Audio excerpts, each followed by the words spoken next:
Bonjour à toutes et à tous, bienvenue pour ce nouveau rendez-vous du Lab Minov. Merci au Lab Minov pour l'invitation à venir vous parler d'agilité, notamment sous l'angle être et faire agile, comment accélérer les projets d'innovation. Je vais me présenter, je suis Gérald Falqueiro, je suis cofondateur du cabinet conseil La Fabrique Humaine. C'est un cabinet de conseil en management RH, expert en accompagnement agile des équipes et des transformations, et nous intervenons notamment sur un certain nombre de missions pour le secteur public, notamment administration territoriale de l'État, grandes collectivités, puis groupements hospitaliers. Alors, je vais vous faire une intervention en trois temps. La première, c'est déjà poser le cadre. Pourquoi, effectivement, aujourd'hui, on parle d'agilité, on parle de méthode agile, et notamment en ce qui concerne le secteur public, quels sont aujourd'hui les nouveaux défis, nouvelles exigences du secteur public. Je vais revenir en fait sur un cadre aussi qui permet de mieux comprendre aussi dans quel environnement nous sommes. La chaire ESSEC du management donne un chiffre en fait, et ce chiffre, c'est de dire que aujourd'hui le rythme du changement s'accélère, et notamment on a une rupture technologique tous les 18 mois, là où auparavant elle était plutôt. On voit bien qu'on parle de rupture technologique, mais il y a aussi des ruptures à différents niveaux, politiques, sociales, sociétales, économiques, etc. Il y a une grille de lecture en fait qu'on utilise, et c'est une grille de lecture qui à l'origine vient plutôt du champ public, qui vient plutôt de l'armée américaine, et qui s'appelle le VICA. Alors certains d'entre vous en ont peut-être déjà entendu parler. Pour d'autres, c'est peut-être une découverte, donc je vais juste revenir en fait sur cet acronyme. VICA pour volatilité. Volatilité, ça veut dire qu'effectivement, on est sur cette accélération du changement avec un impact assez profond. Je donnerai quelques exemples, notamment on peut penser à la transformation des modèles d'affaires ou des modèles d'ailleurs de délivrance de services. On pense à l'ubérisation. Alors c'est vrai qu'on pense à l'ubérisation plutôt dans le champ économique. En 2017, en fait, de jeunes hauts fonctionnaires, Clément Berthollet et Laura Le Tourneau, ont écrit un livre sur l'ubérisation de l'État. Ils avaient une injonction à dire, voilà, occupez-vous de ça avant que d'autres ne s'en chargent. Voilà, donc on voit qu'aujourd'hui, en champ public, c'est aussi un sujet de préoccupation. La complexité, la volatilité, l'incertitude. L'incertitude, c'est la difficulté aussi à comprendre le présent et à prévoir le futur. On voit bien qu'on passe d'une époque où on a eu des habitudes de planification, de prévision, à aujourd'hui la difficulté à pouvoir imaginer, se projeter, et donc de faire des scénarios en fait sur le futur. Alors, je pense notamment à l'intelligence artificielle, on pense à la robotique et l'impact que ça peut avoir effectivement sur les métiers, et je pense notamment aussi à tous les métiers du ministère de l'Intérieur. La complexité, à distinguer aussi du compliqué. La complexité, c'est aussi une logique, la logique de cause à effet est remplacée par une logique plus circulaire et d'interdépendance du système. On voit aujourd'hui, par exemple, sur les enjeux énergétiques, on est dans des logiques aussi d'interdépendance qui sont aussi très fortes, et même plus largement au niveau géopolitique. Et enfin, l'ambiguïté, c'est la difficulté aussi à analyser une situation, sachant que tout et son contraire, en fait, peuvent être interprétables.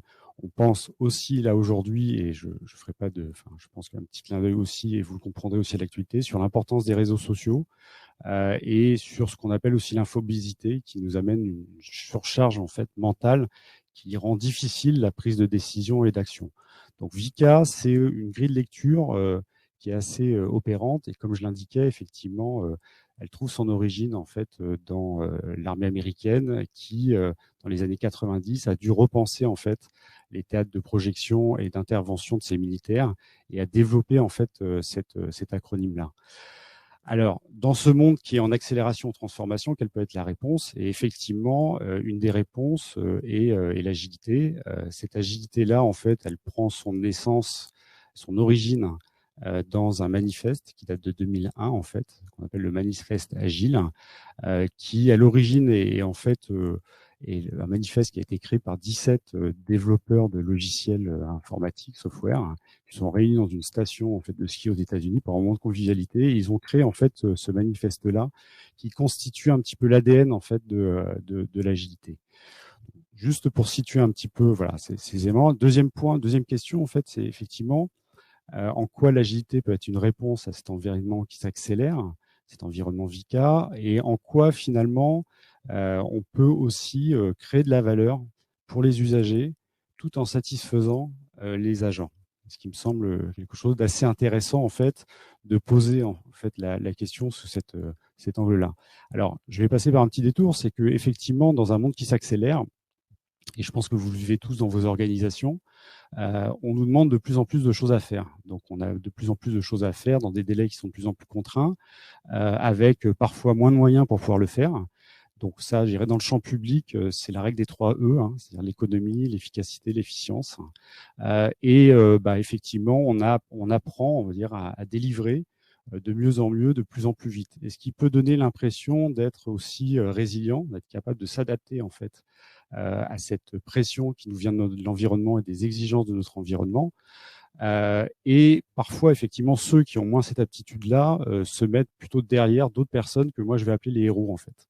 Donc c'est un peu le culte des héros dans les organisations, des gens aussi qui ont cette capacité, je dirais, à faire toujours plus, toujours mieux, mais en s'oubliant un peu, on va dire, eux-mêmes. Voilà. Et donc ça, effectivement, cette spirale un peu infernale, on l'assimile parfois à de l'agilité. Moi, je vais employer un autre terme, je vais appeler ça de la flexibilité, en fait. Comme il y a de la flexibilité organisationnelle, il y a de la flexibilité comportementale, c'est-à-dire la capacité à répondre à des exigences, à des demandes, de performance notamment, en s'oubliant soi-même et sans prendre en compte aussi, je dirais, l'environnement dans lequel on agit et on interagit. On pourrait appeler ça votre terrain de jeu, en fait. Et votre terrain de jeu, ce sont aujourd'hui beaucoup de personnes avec lesquelles vous êtes amené à avoir des relations, de réciprocité ou pas, et puis des personnes qui ont des exigences aussi à votre égard. Et donc, effectivement, plus la pression augmente, plus on a tendance plutôt à regarder je dirais son périmètre et à oublier un peu cet environnement dans lequel on est amené à agir et donc à s'oublier soi-même. Donc l'agilité, en fait, être et faire, agile, c'est aussi prendre en compte ces deux dimensions. Alors je vais revenir sur le manifeste lui-même et qui, même s'il date de 2001, est toujours d'actualité et au-delà même des méthodes agiles, des méthodes de développement informatique, a essaimé plus largement dans les organisations jusque dans le management, et j'y reviendrai. Faire de l'agilité, si on revient sur les valeurs et les principes du manifeste, c'est de livrer des produits, des services, de la valeur à un client, à un usager, le plus tôt possible et régulièrement, et de façon assez simple, de façon assez opérationnelle. Donc ça, c'est, je dirais, dans l'ADN du manifeste. Pour cela, on a des méthodes en fait qui se sont développées, que moi j'appellerais des méthodes de conception innovantes, qui sont plutôt des méthodes qui sont à la fois itératives, incrémentales, qui fonctionnent par cycle, qui permettent des livraisons, je dirais, assez régulières de valeur en fait. Ça peut être de l'amélioration continue face à des blocages, à des irritants. Ça peut être aussi des petites innovations, voilà. Et dans ces méthodes-là, on a une première méthode qui s'appelle le design thinking, en fait, qui est une méthode qui est centrée sur l'utilisateur et ses besoins dans son contexte. Et c'est une méthode qui date de 91, en fait, qui est apparue à l'université de Stanford, en fait, et qui s'est développée via une agence de design qui s'appelle IDEO. Et qui a accompagné un certain nombre d'entreprises. Alors, je vous dis ça pourquoi ? Parce qu'aujourd'hui, dans le champ public, on parle de design de service. Vous avez une association qui s'appelle la 27e région avec laquelle la direction interministérielle de la transformation publique a travaillé, continue à travailler depuis bientôt 10 ans et qui a essaimé en fait ces méthodes-là pour qu'on prenne plus en compte en fait la voix de l'utilisateur, de l'usager dans notamment la fabrique des politiques publiques. Donc ça, c'est le design thinking. Il y a une autre méthode, donc c'est effectivement les méthodes agiles. Alors on dit les méthodes parce qu'il en existe plusieurs. Alors historiquement, on date ça finalement de 2001 avec le manifeste, mais c'est un peu antérieur parce qu'une des méthodes la plus connue, c'est la méthode Scrum. Et cette méthode Scrum, elle date de 95 exactement en fait. Et dans cette méthode-là, c'est une mise en application notamment de ces premières valeurs et principes que j'ai évoqués dans le manifeste. Je reviendrai peut-être un peu plus en détail, notamment sur la notion de rôle. Et puis, il y en a une troisième, en fait, qui peut être un prolongement. Alors, une première, plutôt centrée sur le besoin de l'utilisateur, qui est le design thinking, avec la notion d'empathie. La deuxième, qui est plutôt centrée sur le produit ou sur le service, avec les méthodes agiles et la méthode Scrum. Puis une troisième qui adresse plutôt, finalement, on va dire le marché, en tout cas dans une mise à l'échelle en fait de la solution innovante, en l'occurrence qui s'appelle le Lean Startup, et qui permet aussi d'accompagner des projets intrapreneuriaux ou des projets entrepreneuriaux.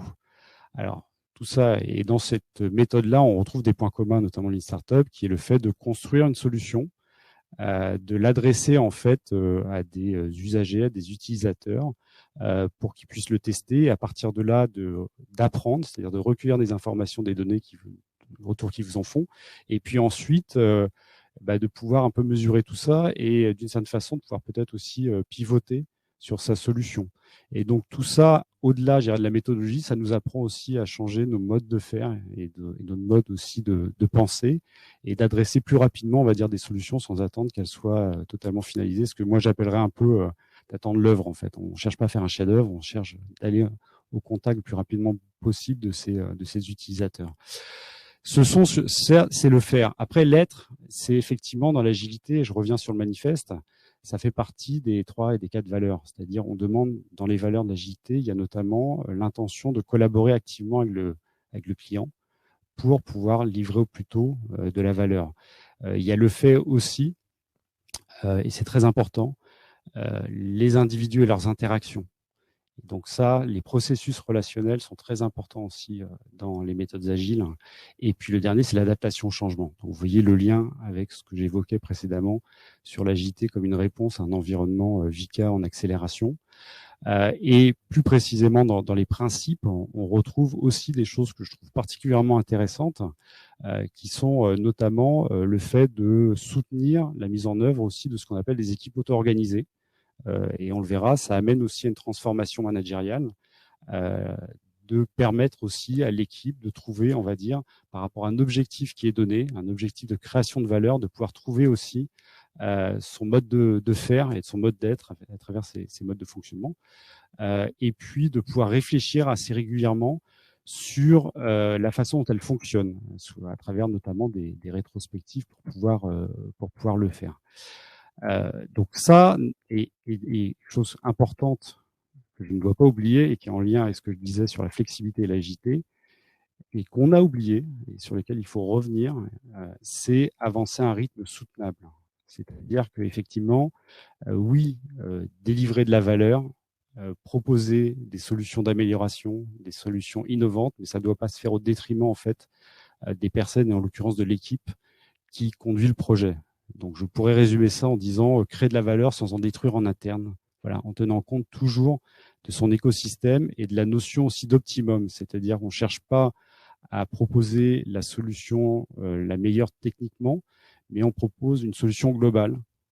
C'est une solution qui est bonne techniquement, c'est une solution qui propose aussi des services, c'est une solution qui accompagne l'utilisateur, qui lui donne de l'information, etc., etc. Faire agile, voilà, ce sont 2 éléments assez importants. Et si je décline plus précisément peut-être sur ce que ça amène en termes de posture, en fait, être agile, parce qu'on n'est pas agile bonne fois pour toutes, on agit avec agilité dans un contexte donné et avec les autres. Dans ce cadre-là, il y a un courant qui s'est créé en complément des méthodes agiles, c'est le courant de l'agilité comportementale. Et dans ce courant-là, en fait, il y a 3 postures en fait qui sont proposées. La première, c'est celle justement de l'anticipation. C'est comment on est capable aussi de fonctionner en intelligence de situation. Dans des contextes qui peuvent être des contextes que j'appellerais des contextes de routine, mais surtout quand on est dans des contextes de crise, il faut pouvoir développer cette capacité-là et la capacité aussi à scénariser. Donc, rappelez-vous ce que je disais sur l'incertitude, on va fonctionner aussi par des scénarios. Il faut être capable de pouvoir faire ça. La coopération, c'est la capacité aussi à être à l'écoute de son système. Plus on est dans de la pression, plus on est dans des injonctions à devoir délivrer des choses, à devoir faire des choses dans des délais courts, avec moins de moyens pour pouvoir le faire, plus il faut être en écoute, je dirais, des gens avec lesquels on est amené à interagir. Parce que ce sont aussi des ressources, ce sont des gens avec qui on peut aussi se synchroniser, c'est un autre aspect de la coopération. On peut renégocier du temps, on peut renégocier des délais, on peut faire part aussi des contraintes que l'on a pour pouvoir créer cette valeur qui est demandée aussi dans l'agilité. Et la troisième posture, en fait, c'est celle de l'innovation. Mais qu'est-ce que c'est l'innovation, cette posture-là? C'est aussi donner le sens. j'allais dire, le changement pour le changement n'a pas d'intérêt. Et je dirais, innover, c'est aussi parfois ne rien faire. Innover, c'est parfois adapter des solutions déjà existantes. C'est créer les choses de toutes pièces. Et donc, la question du sens est très importante. Et je pense qu'il y a aussi beaucoup de transformations, notamment dans le champ public, qui ont des résistances parce que le sens n'est pas suffisamment expliqué. Et le deuxième aspect dans cette posture d'innovation, c'est aussi la capacité à sortir du cadre, la capacité, ce qu'on pourrait appeler d'être un rebelle constructif, la capacité aussi à sortir de son cadre de référence, de ses pratiques, la capacité à s'entourer de gens aussi qui ont des profils différents, qui ont des expériences différentes, des sensibilités différentes. Voilà. Donc, participation, coopération, innovation sont trois postures complémentaires et qui permettent de donner corps aussi à ce que ça peut être aussi agile en situation. Troisième question, en fait, en lien avec mon intervention, donc c'était effectivement en quoi finalement ces postures-là, ces rôles en fait coopératifs peuvent permettre le succès des projets d'innovation.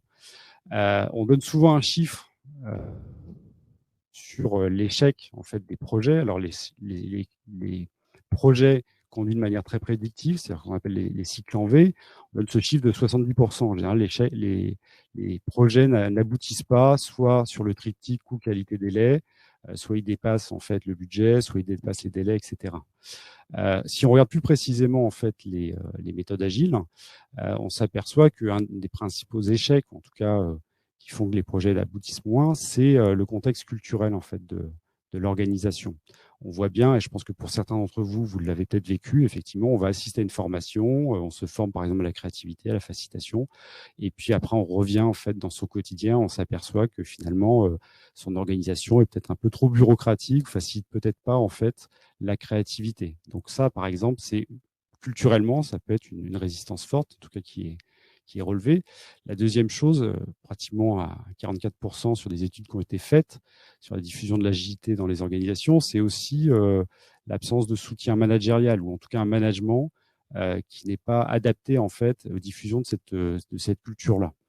Donc à partir de là, en fait, travailler sur l'évolution en fait des comportements, c'est d'abord, me semble-t-il, sur trois aspects. Le premier, c'est accompagner la transformation managériale. Et effectivement, si on n'accompagne pas cette transformation managériale, il est difficile de diffuser cette culture agile entre le faire et l'être, et aussi à plus grande échelle. On voit bien qu'il y a des modèles managériaux qui évoluent. D'ailleurs, quand je parlais précédemment des équipes auto-organisées, ça veut dire finalement c'est plus une posture de leader que de manager, au sens directif et contrôlant, mais plutôt un manager inspirant, guidant, responsabilisant. Il y a des modèles, et notamment il y a un modèle qui s'appelle le modèle du servant de leadership, du leader au service de l'équipe. Et finalement, quand je parlais tout à l'heure d'innovation, c'est aussi parfois s'inspirer de choses qui ont existé précédemment et qu'on remet au goût du jour. Le modèle du servant de leadership date des années 70. Et dans la culture agile, c'est un modèle qui ressort et que j'appellerais un modèle de leader attentionné, et qui finalement recompense son rôle dans un objectif de centrer en fait ses activités, son rôle vers la création de valeur en fait, qui va aussi déléguer pour donner du pouvoir de décision et d'action à ses équipes, qui va créer un environnement en fait qui va être un environnement qui va faciliter la motivation, voire l'automotivation, et qui va faciliter aussi l'amélioration continue. Et c'est aussi créer un espace pour l'innovation. Alors, ça peut être un espace au sens physique, mais ça peut être aussi du temps, des dispositifs pour pouvoir le faire.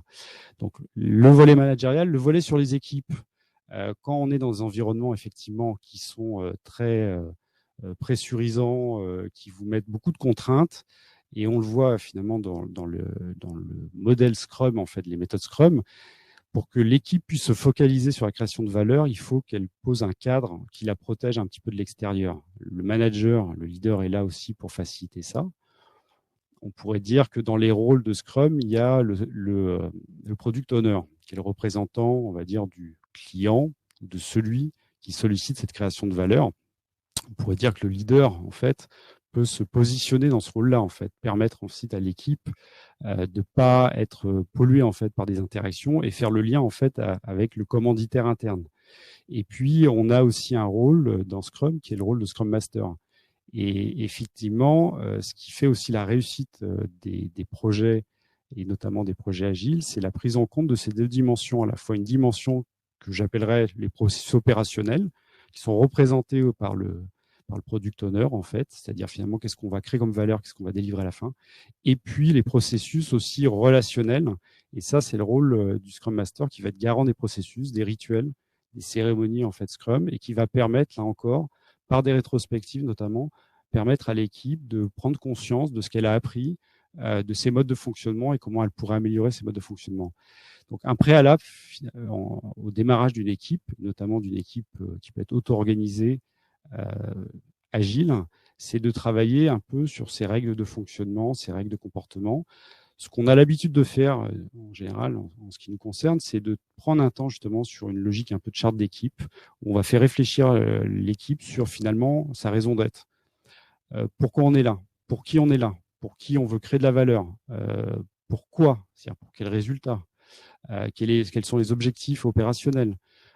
Finalement, quelles sont aussi les valeurs qui nous portent? Ces valeurs-là, comment elles se déclinent aussi comment elles vont se décliner dans le comportement? Quels sont nos rôles respectifs dans l'équipe? Quelles sont bien entendu nos compétences, nos sources de motivation? Quels sont aussi nos objectifs personnels qu'on est capable de partager avec l'équipe? Et puis très important aussi nos règles de fonctionnement. Comment on va décider ensemble? Comment on va communiquer ensemble ou à l'extérieur de l'équipe? Comment on va partager l'information? Comment on va être capable de réguler les tensions, les conflits qui peuvent advenir? Comment, sur des aspects RH, on va amener peut-être à intégrer d'autres personnes? Il y a peut-être des personnes qui vont partir dans l'équipe. Comment on va gérer des aspects budgétaires, etc. Donc, c'est toutes ces questions en amont que l'équipe doit se poser, soutenues par le leader et sur un principe d'autonomie et de délégation. C'est-à-dire, finalement, toutes les équipes ont pas ce niveau de maturité, mais peut-être que c'est là encore aussi quelque chose que doit réfléchir le leader et qui doit partager en fait avec son équipe et je dirais de graduer ça pour pas mettre non plus l'équipe en échec. Je finirai sur une dernière chose, c'est les rôles en fait. Je parlais tout à l'heure des postures agiles et il peut y avoir une déclinaison sur des rôles en équipe. Il y a 3 dynamiques coopératives en fait qu'on peut trouver dans l'agilité comportementale au niveau des équipes. Il y a une dynamique de planificateur qui se décline dans des rôles qui peuvent être un rôle d'architecte ou un rôle d'organisateur. Il y a une dynamique qui est plutôt celle une dynamique de mobilisateur, dans des rôles de rassembleur ou des rôles de coordinateur. Et on fait une dernière dynamique qui est plutôt une dynamique d'activateur, avec des rôles plutôt de bricoleur et puis des rôles de tacticien. Alors, je garde le détail pour les questions. Voilà. Et je finirai sur le point de dire, finalement, le chemin pour une équipe vers la maîtrise agile, c'est d'être focalisé sur la valeur, et la valeur métier, la valeur aussi pour les bénéficiaires finaux. Le fait aussi d'optimiser la valeur, c'est de lever les obstacles en fait pour pouvoir livrer la valeur et lever les obstacles. Optimiser la valeur, c'est aussi accélérer les prises de décision et d'action. Et puis, en dernier point, c'est aussi optimiser le système. Parce qu'au fur et à mesure, finalement, du développement à l'échelle d'une équipe, de cette culture-là, de ces modes d'être et de faire, ça peut se diffuser par les interactions avec le système lui-même dans lequel on évolue. Et en conclusion, je dirais que effectivement, parler aujourd'hui de l'agilité, des méthodes agiles, c'est éminemment culturel, c'est un chemin vers une transformation culturelle, et que aujourd'hui beaucoup d'organisations n'arrivent pas à développer ces capacités d'adaptation, de coopération et d'innovation, notamment en raison des silos. Et ces silos, ce ne sont pas que des silos d'organisation, ce sont aussi des silos mentaux basés sur des croyances, basés sur des valeurs. Et donc, il y a un accompagnement au changement à faire. Et cet accompagnement, il passe non pas par uniquement des injonctions ou de la persuasion, mais aussi par de l'expérimentation via de la responsabilisation, de l'autonomie. Et ce sont tous les enjeux aujourd'hui, finalement, de l'accompagnement au changement et de ce que font les coachs agiles à l'égard des équipes qui utilisent les méthodes agiles. Merci à vous.